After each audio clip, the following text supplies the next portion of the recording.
Hey there, and welcome to the 7th installment of the War, Sports, Politics, and Dragons podcast. I am David, the Emperor of the Nerds, and as always, I will be your host. Today we're going to have a rather short podcast, and we're going to be making a slight change in the schedule. Although this is a Tuesday and it breaks the rule I'm about to impose, we're going to be doing podcasts on Mondays, Wednesdays, and Fridays to free up time for some other projects that we've got going on. We've got a lot of stuff in the works.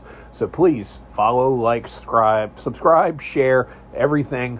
Help us get out there into the ether and get a little bit more publicity and get some sponsorships going and spread the word, because we've got a lot of good stuff going on. But real quick, today's podcast, we're basically just going to talk largely about Iran. But first, proof that I know what I'm talking about when I say I don't know what I'm talking about. And then we'll get into Iran. But let's get through the standard introductions. Again, you can follow us on Twitter. It's at the WSPD Podcast. And it's the same on YouTube, at the WSPD Podcast. Right now, we're audio only, still in the works to get some camera equipment and better microphones. But we're getting there. It's just a matter of time. And if you want to help us out financially, go on to Cash App, and it is WSPD Pod. You can send us some donations there. In the meantime,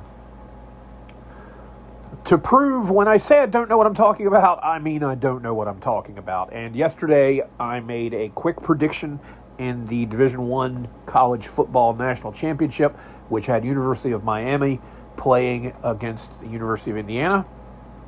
I forget if it's Indiana University. I don't really care. Either way, they're charging too much for tuition. I said that, I don't know anything about college football. I've watched very little of it in my lifetime. I actually relayed my entire accumulated knowledge of the history of college football to my friend on the phone this morning, and it took less than 2.5 minutes. So that should tell you something. But I said I didn't know anything about college football and predicted that Miami would win, and I was right. Indiana won the game 27-21. And when I say I was right in saying that I didn't know what I was talking about, and I didn't know anything about college football. To be honest, deep down I had the sneaky suspicion Indiana was going to win the game, but I didn't know anything about the sport, so I went with Miami, and there you go. I don't care. Like I said, I don't endorse gambling. I like picking games for fun, just to see how good a guesser I am, but I basically dartboarded that one. There was no research involved. It was just, I don't know crap about college football, and I didn't feel like looking into it because I don't really follow college football. So there you have it. But folks, we got to talk real quick about the tragedies that are still taking place in Iran. We're going to start with what could be some interesting good news in a way. Politico reporting hackers disrupt Iran State TV to support exiled crown prince. And the subheader is deaths from the crackdown now exceed 4,000. Of course, what I read the other day, the government admitted to 23,000 deaths. Maybe I read that wrong. So now we're back to 4,000. In any event, it's thousands of people, and it's way more than it should be. And let's not forget, this Islamo-fascist bunch of scumbags that are running that country, it's not like they just now started killing people. They have been using murders and executions as tools of intimidation for 47 years almost, okay? Since 1979, they've been cutting off heads and hanging people from cranes over there. It's not like this just started 20 or so days ago when the Iranian unrest began, or this latest installment of unrest in Iran began. But their economy is collapsing. I will mention that as far as I recall, in the whole nation, though they are a significant oil producer, they have just a single refinery on, I believe it's in the coastal city of Bandar Abbas, which is along the Persian Gulf Coast. So they have just one oil refinery in the whole country. And as I said, their economy is collapsing. Their currency is, they've got severe financial issues, inflation. The currency is losing its value. People are starving. It's getting very bad in Iran. And it always boggles my mind how these people run these countries into the ground and maintain power through brute force with really a small minority of people in control through force. No country has a military that is a majority of its population. Therefore, by definition, all militaries in the world are outnumbered by the citizenry, but the military, of course, has all the better hardware. And again, that leads us into an argument as to why we are blessed to have a Second Amendment, because as the founders said in various ways over various years, in various iterations, that it's good that we have the weapons we have and that we should possess them in sufficient quantity to enable us to overthrow a government that, should it turn tyrannical, needs to be. And of course, everybody on the left is already pissing and moaning about Trump being a tyrant. Folks, if he was truly a tyrant, if we were living under tyranny, do you really think that your dumb ass would be on Twitter pissing and moaning and there wouldn't be people knocking at your door? No, I don't think that would be the case. But look at the UK. Look at the UK right now. Okay, Great Britain is arresting people for shit they said on Twitter. And folks, that's friggin' tyranny. All right, but anyway, back to Iran and the headline. Hackers disrupt Iran State TV to support exiled Crown Prince. From the Associated Press, through Politico, Dateline, Dubai in the UAE. The United Arab Emirates is a small country that's oil-rich and sits across the Persian Gulf to the south and west of Iran. That's where they're reporting this from. Hackers disrupted Iranian State Television satellite transmissions to air footage supporting the country's exiled crown prince and calling on security forces to not, quote, point your weapons at the people, unquote. Online video showed early Monday the latest disruption to follow nationwide protests in the country. The hacking comes as the death toll in a crackdown by authorities that smothered the demonstrations reached at least 4,029 people, activists said. So we're at 4,029 deaths, and I honestly think it's in the tens of thousands. They fear the number will grow far higher as information leaks out of a country still gripped by the government's decision to shut down the internet. The internet remains shut down. Phone lines, I had heard, were back up, but I've heard they're back down, so I'm going to go ahead and guess that they're probably still down.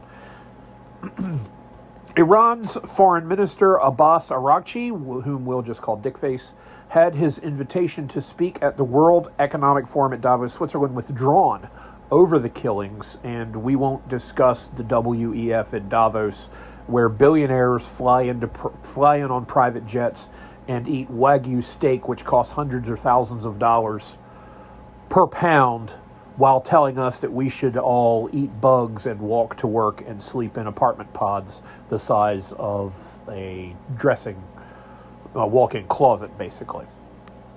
So the forum at Davos is basically a billionaire's playground. They've flown in hundreds of high-priced call girls, so-called escorts. So basically the billionaires get together, bang some whores, and tell everybody what to do at Davos. Davos is basically the wealthy elites around the world giving each other a hand job. Okay? There's no other way to describe it. Meanwhile, tensions remain high between the U.S. and Iran over the crackdown after President Trump drew two, not one but two, red lines for the Islamic Republic. We might as well call it an Islamo-fascist dictatorship, because that's really what it is. The killing of peaceful protesters and Tehran conducting mass executions in the wake of the demonstrations. A U.S. aircraft carrier, and by aircraft carrier, I'm talking about one of the big 70,000 or so ton CVNs, one of the nuke carriers, one of the big ones. By nuke carrier, I mean it's nuclear powered, which days earlier had been in the South China Sea, passed Singapore overnight to enter the Strait of Malacca, putting it on a route that could bring it to the Middle East. Basically, if you're going to go from the South China Sea to the Persian Gulf, you head south, you get to Singapore, you make a right-hand turn, you go through the Strait of Malacca, which is a couple hundred miles long, several hundred miles long. It separates the Malay Peninsula to the north and east, and to the south and west is the very large island of Sumatra, which is part of Indonesia.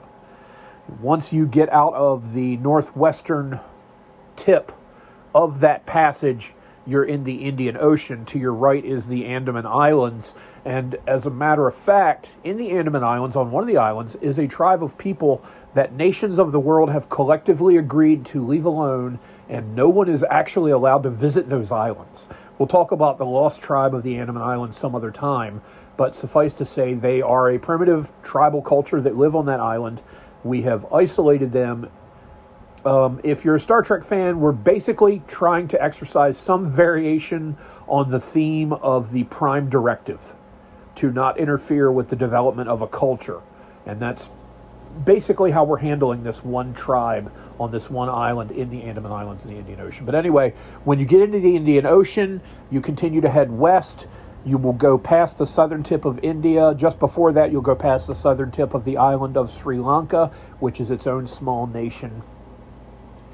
And as you pass the southern tip of India, you would then hang a northwest, head about, 1,000 miles or so, and then that would put you near the Strait of Hormuz, which marks basically the entrance to the Persian Gulf itself. And I think 30 to 40% of the world's oil passes through the Strait of Hormuz. And on the northern side of the Strait of Hormuz is Iran.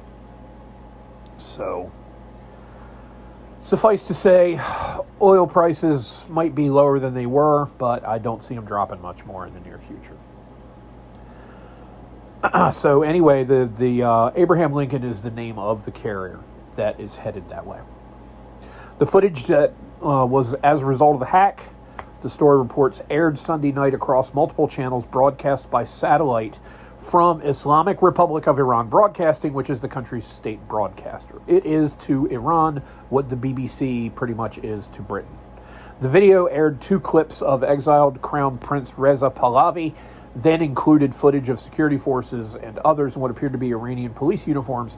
It claimed that others had laid down their weapons and swore an oath of allegiance to the people, quote unquote. The one graphic read, "This is a message to the army and security forces. Don't point your weapons at the people. Join the nation for the freedom of Iran." The semi-official farce, F-A-R-S, as in Farsi, the language that's spoken widely over there, believed to be close to the country's paramilitary Revolutionary Guard, quoted a statement from the state broadcaster acknowledging that the signal in, quote, some areas of the country was momentarily disrupted by an unknown source, unquote. It did not discuss what had been aired.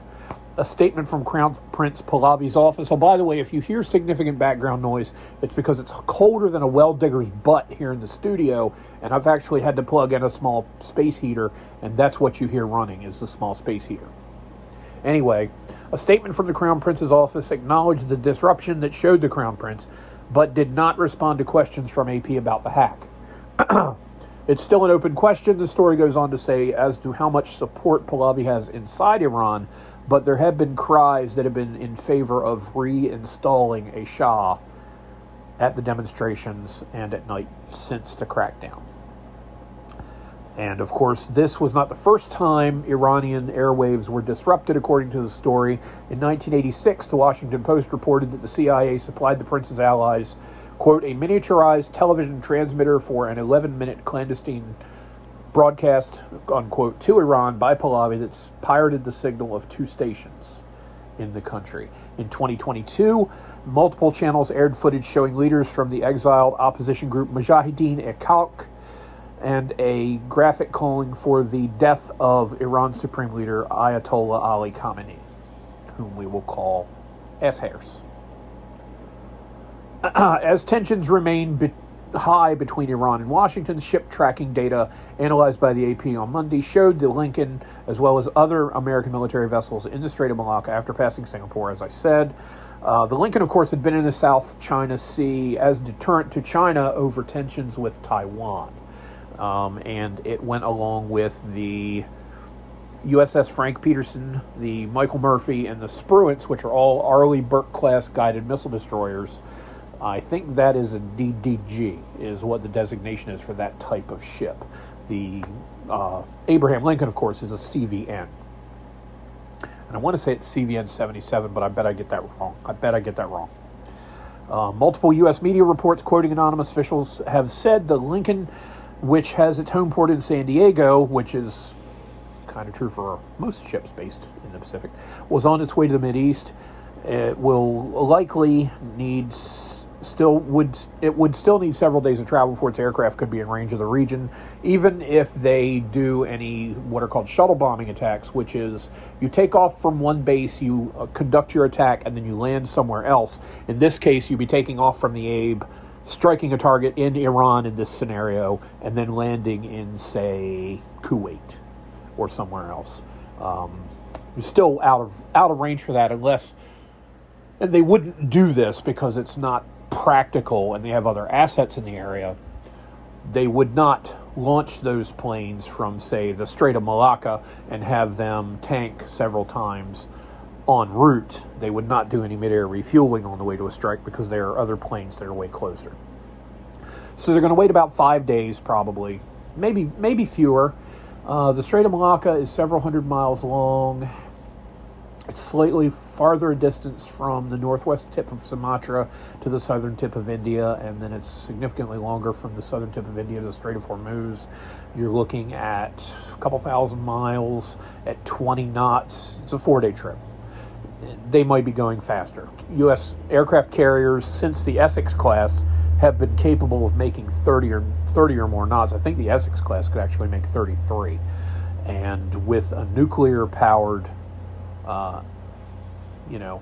shaft propelling that sucker, then they may be able to do even more and get there even quicker. We'll see. I don't think they're headed there at flank speed. I think that Trump is still waiting for pieces to come into place, and we'll see if there's any action taken.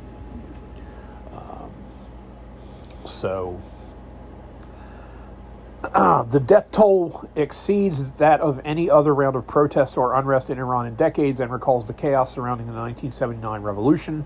The U.S.-based human rights activist news agency put the death toll Tuesday to at least 4,029. Of those, 3,786 were demonstrators, 180 were security forces, which means people working for the Islamo-fascists. 28 were children, and 35 were people not demonstrating. Imagine that. You're not even part of the demonstrations, and you get murdered by the government. Yay. Tough times, folks. Very tough times. The agency has been accurate throughout the years of demonstrations and unrest in Iran, relying on a network of activists inside the country that confirms all reported fatalities. The AP has been unable to independently confirm the toll, though. Iranian officials, according to this report, have not given a clear death toll. So news is so spotty there, you don't know what to believe. But I can tell you right now that it's going to be, well, on Saturday, Khamenei said that protests had left, quote, several thousand, unquote, people dead, and blamed the U.S. for the deaths. Because after all, the U.S. is the one that shot him, right? What an asshole this guy is. It was the first indication from an Iranian leader of the extent of the casualties from the wave of protests that began December 28th over Iran's ailing economy. The agency also reported that over 26,000 people have been arrested, probably twice that. Comments from officials have led to fears of some of those detained being put to death in Iran, one of the world's top executioners. Okay? So this, as I said, is not a new thing in Iran. They have been killing people for decades there to support the Islamo-fascists. And I can tell you from other things that I've read that most of the states in the Middle East would be cool with it if the IRGC was overthrown and Iran became something other than an Islamo-fascist terror state. So let's hope things change. It's a rough thing. It's a very rough thing, folks. Pray for them. I just wish that the Democratic Party wasn't obsessed with deifying a woman who tried to run over an ICE agent and got shot 3 times. And they actually cared about people in the Middle East as a whole rather than just supporting their Hamas terrorist buddies. But we know that the modern Democratic left is little more than the old German-American Bund of the 1930s, which supported the Nazis. And yes, I'm calling the left Nazis, because if you support Islamo-fascists like Hamas and you're silent on what's going on in Iran, you know what they say, silence is consent. That's the crap they're telling us if we don't protest Trump. Silence is consent to all the terrible things he does. Well, back at you, baby. Because if you're hanging people from cranes and throwing them off rooftops for being gay, which they do in the Mideast in a lot of countries, including and especially in Iran, then what does that say about you? But we'll just leave it at that. I don't have anything else for today. Like I said, this was really just to announce that we're going to a 3-day-a-week format so I can have time for other projects, because there is a significant amount of show prep that goes into these, even though they're just a little over an hour. Today's is going to be less than half an hour, but it's okay. It's okay. We'll be fine.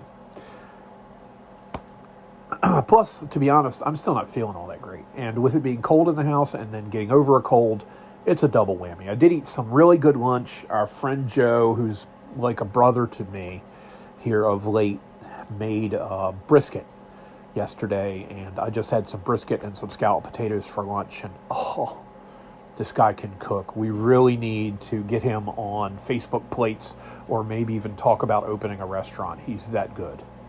He's that good with food. He watches cooking shows by the ton, experiments with cooking constantly. He is an amazing cook, and he needs to look into doing that professionally. But he's making good money as an over-the-road truck driver, so hey, you do what you got to do. In the meantime, I'm going to let you folks go and ask again. Follow, sponsor, like, share, and subscribe. We're on Patreon. It's patreon.com/WSP Dragons. It's only free content right now. All it is a podcast. But again, tonight is the goal for where we get everything set up and have tiers where you can subscribe and help me pay my bills by sponsoring certain content. I do appreciate it, guys. This is not just a plea for money. I do enjoy doing this, but you got to pay the bills. And we've got to be able to at least cover our costs in terms of all that we do to get this done and to be able to get tech upgrades, because I need a computer desperately so that I can do this better. Anyway, follow us on Twitter at the WSPD Podcast, on YouTube at the WSPD Podcast, on Instagram, the WSPD Pod, Cash App, the WSPD Pod. You can always send me an email if you want to talk about something. If you have an idea for a discussion topic, I'll gladly entertain that as well. We've got an email set up just for that, and that is wspdpod@gmail.com. Again, like and subscribe. Thanks for your time. Help us get a sponsor. Have a great day. And free Iran! Screw Khamenei!